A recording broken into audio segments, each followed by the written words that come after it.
A disappointing year for Indiana in 2023. They make the coaching change, and now we look ahead to 2024. Before we go game by game with predictions, just my thoughts on this Indiana team.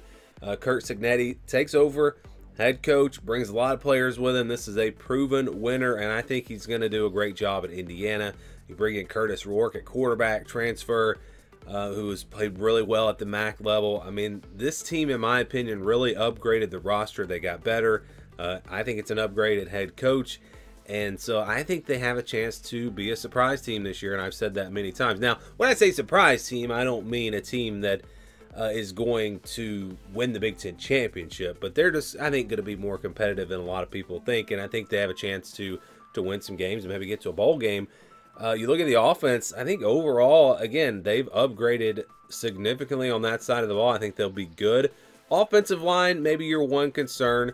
But again, I think they're going to be much better offensively. Defense on that side of the ball, you've got some question marks. You've got some players that they've lost, of course. And then you have players that actually change positions on defense. So they're going to have to figure some things out on defense. That'll be the big story with Indiana. And I think it'll determine just what kind of season they're going to have.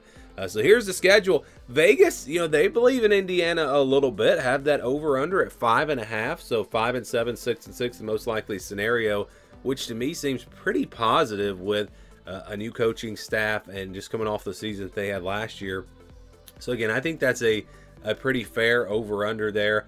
The schedule's not bad, and I think that's what really benefits Indiana. They don't have too tough of a schedule. Yeah, they play Michigan and Ohio State, but they don't play Oregon. They don't play Penn State. They don't play USC. So it does work out pretty well. And the non-conference schedule is really not all that tough either. You've got FIU, Western Illinois, and Charlotte. So, I mean, that might be the easiest non-conference schedule in the Big Ten. I think they do start off with 2 wins, so a 2-0 start after they beat FIU and Western Illinois.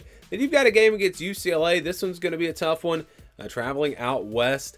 You got a talented UCLA team. I think these rosters are pretty comparable. I don't see a huge gap. I think UCLA maybe a little bit more talent overall, a little bit more depth. Plus, again, they're playing at home. So I'm going to go UCLA in this one. Indiana drops to 2-1, but I think they bounce back with a win over Charlotte, and that gets them to 3-1. Maryland up next on September 28th. Maryland's a team that I think will be, decent, pretty good. I think they're Indiana not quite to the level of Maryland, at least talent-wise overall.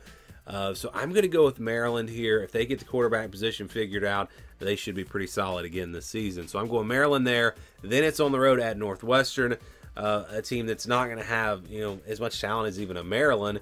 It's a veteran team, though. It's going to be a tough one for Indiana. I think they're capable of pulling off a big win this season, and I'm going to say that this is their big win, going on the road, beating Northwestern, and getting to 4-2.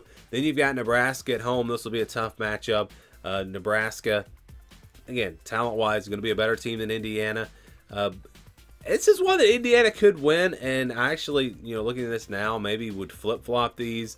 Again, I said this before in these prediction videos. I've been trying to get away from just picking the home team in all the close games because that's just not the way it goes. Yeah, you have an advantage if you're at home, but it doesn't. All the swing games don't go to the home team, and so I try to get away from that. I have them losing to Nebraska, but again, could easily flip that around.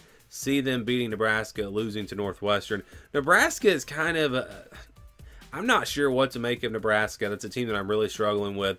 You just believe that Matt Rule is going to get this team headed in the right direction. They're going to be improved this year, but that's a tough one. But either way, I think they split those 2 games. They get to 4-3. Then you got Washington next. This is going to be a tough one. Washington going to be pretty good offensively. I'm going to go with the Huskies in this game. But again, this is a game that Indiana can win. And you can see how the wins could really add up. And they could, I said this before, they could be a surprise team. They could be an 8-4 type team. That would not shock me. I do think they beat Michigan State. I think they're the better team in this one. And again, if I went with how I normally have done predictions in the past, I'd probably have them losing to Northwestern and Michigan State and beating Nebraska and Washington, or beating Maryland and Washington. But just looking at the matchups, I think they match up pretty well with Michigan State. And I think they're able to take advantage of a defense that'll have some question marks. Indiana wins that game. It's tough after that, though. You got Michigan. I think that's a loss. It's going to be tough to score on that Michigan defense, and then Ohio State's also going to be a loss. Really, the only two games that I'd say they have pretty much no shot at winning, this Michigan and Ohio State game, those two games, I think that's really it. Every other game on the schedule, I think Indiana could win. They could beat UCLA. They could beat Maryland, Nebraska, Washington, absolutely. And again, that's why I say they could really surprise and be like an 8-4 or even 9-3 type team. I'm not going to go that far, but I am going to put them into a bowl game. I got them going 6-6, beating Purdue here in the finale. I think they'll be a better team than Purdue. And again, just looking at what I thought about Indiana and how I thought they could be a surprise team, and then looking at this schedule, now I'm thinking, maybe I'm too low on this team. Maybe they beat Maryland and Washington or Nebraska and Washington.